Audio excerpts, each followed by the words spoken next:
Well, new on AM Extra, the future of work in the Pacific Northwest will be largely determined by the Great Resignation, employee well-being, and the return to the office, all trends that we're seeing right now. That's according to a new report by Washington State University. Labor shortages, hybrid work, and the pandemic continue to pose new challenges for employers. And joining us live to break down the report from WSU's Carson College of Business is Eric Hollenbeck. Good morning. Good morning, Ken. Good morning, Emily. Thanks for having me on. Oh, good to have you here. What are the key points to take away from this report? What did it focus on? Yeah, so we did a survey of more than 1,000 Pacific Northwest employees and business leaders, and we just wanted to gauge what their kind of outlook on the business community in the Northwest was. And what we were finding is some of our key findings were that while we saw, over the previous 2 years, sales volume, revenue, and profitability declining, we're now seeing that business leaders and employees are reporting that those are recovering, but now that they're starting to struggle with production and labor issues. Another key takeaway that we saw is that we're seeing more Pacific Northwest employees really value the company and the culture, and they want to work for companies that align with that culture. We're also seeing that employees are preferring the hybrid flexible work environment, and it's not due to safety concerns now. It's more about what that flexibility of that hybrid or remote work has to offer. Yeah, that hybrid work environment seems to be a pretty big priority for a lot of employees. Do you know if overall, is there a greater preference to return to the office or to stay completely remote?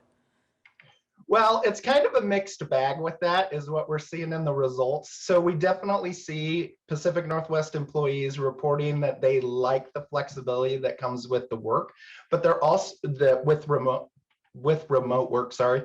But what they're reporting is that it's creating more challenges with communication and collaboration.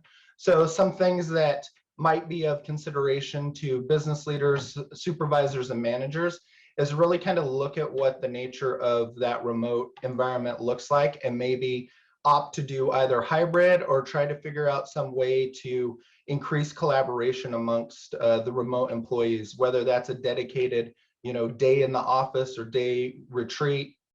What that looks like would be different among the circumstances, but it really is an opportunity for leaders to get out there and kind of ask and talk to their employees on what they're wanting in terms of hybrid work environment.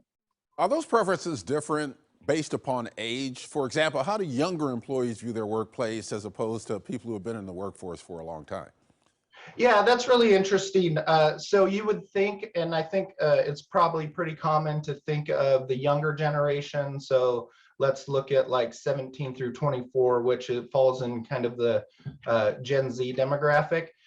We expect them to be very resilient and be able to adapt to the remote work fairly easily. But what we were finding is that although they prefer the remote work compared to other generations, they were really having, the Gen Z generation was really having a difficult time with that collaboration, communication, as I mentioned earlier. Plus, they're really seen as it being a possible hindrance to their future career compared to other generations.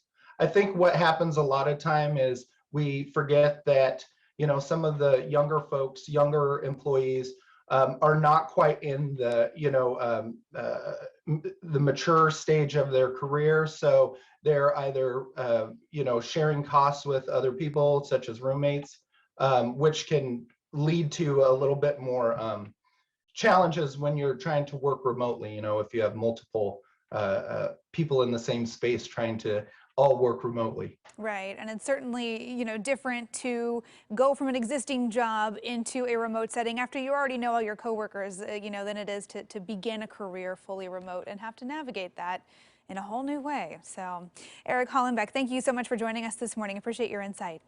Yeah, thank you, Emily. Thank you, Ken. All right.